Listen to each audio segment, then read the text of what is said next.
Скандальнае адкрыццё паралімпіяды. Як былы прэзідэнт краіны еўразвязу дапамагае набліжанаму да Лукашэнкі бізнесу. Гібель беларускага добраахвотніка і страшны удар расійскай ракеты па жылым будынку. Пра гэта і іншае ў кароткім выданні навінаў суботы 7 сакавіка на Белсаце. Пачынаем. Сонечна і нават да плюс 18. У Беларусь 8 сакавіка прыйдзе антыцыклон Конрад, які на наступным тыдні абяцае падарыць амаль летняе надвор'е. У чацвер тэмпература можа падняцца нават да 18 градусаў цяпла. Праўда, пагрэцца змогуць толькі жыхары заходніх рэгіёнаў нашай краіны. На ўсходзе абяцаюць на 10 градусаў халадней. У бліжэйшыя ж дні ўначы чакаюцца замаразкі. Удзень да плюс 12 на захадзе і да плюс 6 на ўсходзе краіны.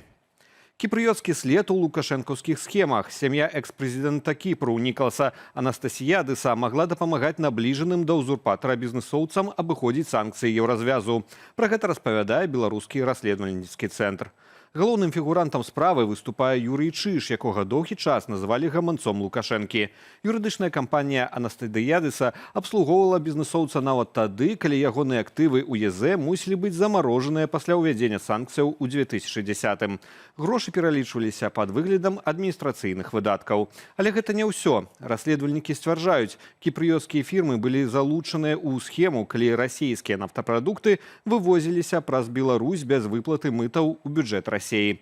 Падрабязней пазнаёміцца з матэрыяламі вы можете на інтэрнэт-старонцы беларускага расследавальніцкага цэнтру. Под чырвона-зялёным палотнішам і з надпісам «Беларусія». У Вероне беларускія спартоўцы ўзялі ўдзел у цырымоніі адкрыцця паралімпійскіх гульняў. Міжнародны паралімпійскі камітэт дазволіў нашай краіне ўпершыню з 2022 года і Расіі ўпершыню з 2014 выступаць не ў нейтральным статусе, а пад дзяржаўнымі сцягамі. З-за гэтага ад удзелу ў цырымоніі адкрыцця адмовіліся некалькі краінаў, у тым ліку нашыя суседзі Латвія, Літва, Польша і Украіна. Ад Беларусі на паралімпіядзе выступяць 4 спартоўцаў-лыжнікаў. Гэта Валентина Берыла, Лідія Лобан, Дар'я Фядзьковіч і Роман Свірідэнка. Гонкі з іхным удзелам пачнуцца 10 сакавіка. Завершыцца паралімпіяда ў наступную нядзелю. Юніёрскія зборныя Беларусі па валейболе дапусцілі да міжнародных спаборніцтваў пад эгідай Еўрапейскай канфедэрацыі гэтага віду спорту. Рашэнне звязанае з пастановай міжнароднай федэрацыі валейболу, прынятага летась у снежні. Паводле яе спартоўцы юніёрскага ўзросту не мусяць абмяжоўвацца ва ўдзеле ў міжнародных спаборніцтвах. Практычныя аспекты выступу беларускіх камандаў распрацуюць і вызначаць неўзабаве. Пра вяртанне ў міжнародныя спаборніцтвы дарослых беларускіх валейбалістаў, прынамсі пакуль гаворкі не вядзецца. На тэрыторыі Беларусі ў памежным пункце Новая Гута Расія і Украіна завяршылі маштабны абмен ваеннапалоннымі ў фармаце 500 на 500. 6 сакавіка бакі перадалі адзін аднаму па 300 чалавек. У дадатак да 200 вызваленых днём раней. Дякую вам усім, дякую! Я дома, родная мамулька! Все, я дома, родная! Живий, здоровий, все добре, без зубей. Найстарэйшаму сярод вызваленых украінскіх вайскоўцаў 60 гадоў, наймалодшаму 26. Некаторыя з байцоў ЗСУ былі ў расійскім палоне з першых месяцаў паўнамаштабнага ўварвання. Варта зазначыць, што вызваленыя прадстаўнікі акупацыйнага расійскага войска пасля абмену засталіся на тэрыторыі Беларусі. Дамоўленасць аб маштабным абмене была дасягнутая на лютаўскай трохбаковай сустрэчы ў Жэневе з удзелам прадстаўнікоў ЗША, Расіі і Украіны. У ноч на суботу Расія ўчыніла ракетны абстрэл Харкава. Адна з ракетаў патрапіла і фактычна зруйнавала жылы 5павярховы будынак. Загінулі як найменей 7 чалавек, сярод якіх 2 дзяцей, 9гадовы хлопчык і 13гадовая дзяўчынка. На месцы ўдару працягваюць разбор завалаў. Колькасць ахвяраў можа павялічыцца.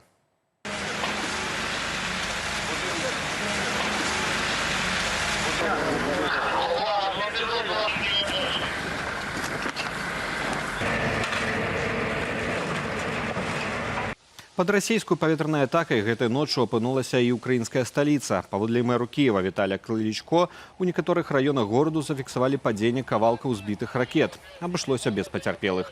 У Днепрапетроўскай, Хмельніцкай і Адэскай вобласцях пад расійскі ўдар трапілі аб'екты інфраструктуры. Пачаліся маштабныя пажары.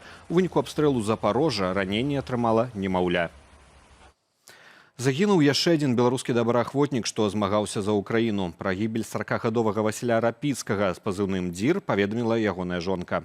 Васіль нарадзінец Крупак. Ён загінуў 4 сакавіка ад удару расійскага беспілотніка.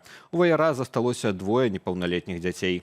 Александр Кусь-Клачко, які служыў у палку Каліноўскага разам з Васілём Рапіцкім, удакладніў, што той загінуў ад варожага беспілотніка. Да паўнамаштабнага расійскага ўварвання Рапіцкі ўжо працяглы час жыў ва ўкраіне, працаваў на будоўлі і купіў кватэру ў Кіеве.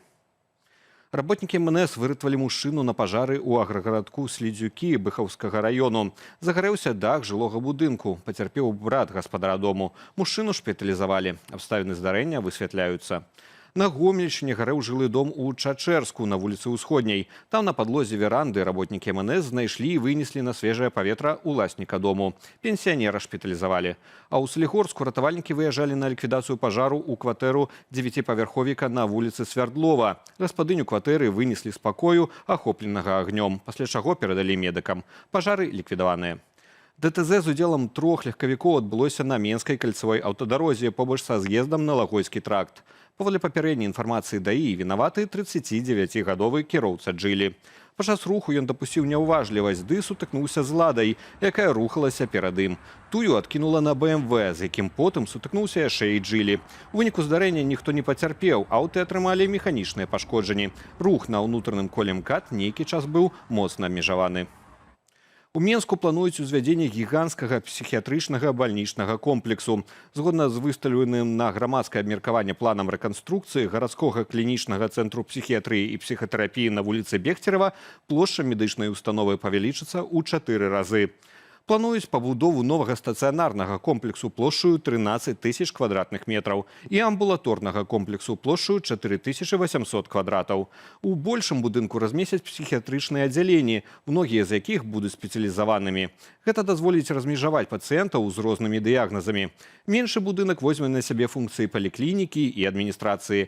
Неабходнасць маштабнага пашырэння установы тлумачыць дэцэнтралізацыяй службы і дрэннымі умовамі для пацыентаў. Сёння падраздзяленні цэнтру раскіданыя па некалькіх лакацыях у горадзе. У асноўным жа будынку на вуліцы Бехцерава сітуацыю апісваюць як крытычную. Стацыянар перапоўнены, у палатах размяшаюць 9 чалавек, што не адпавядае нормам і не спрыяе аказанню якаснай дапамогі. Акрамя таго, перапоўненасць не дазваляе раздзяліць патокі пацыентаў, якія прыйшлі па даведку ці на прафілактычны агляд, ад асобаў, што пакутуюць на моцныя псіхічныя разлады. Яміна на дарозе ў горадні. У соцсетках завірусілася відэа з гаротным станам дарогі ў горадні.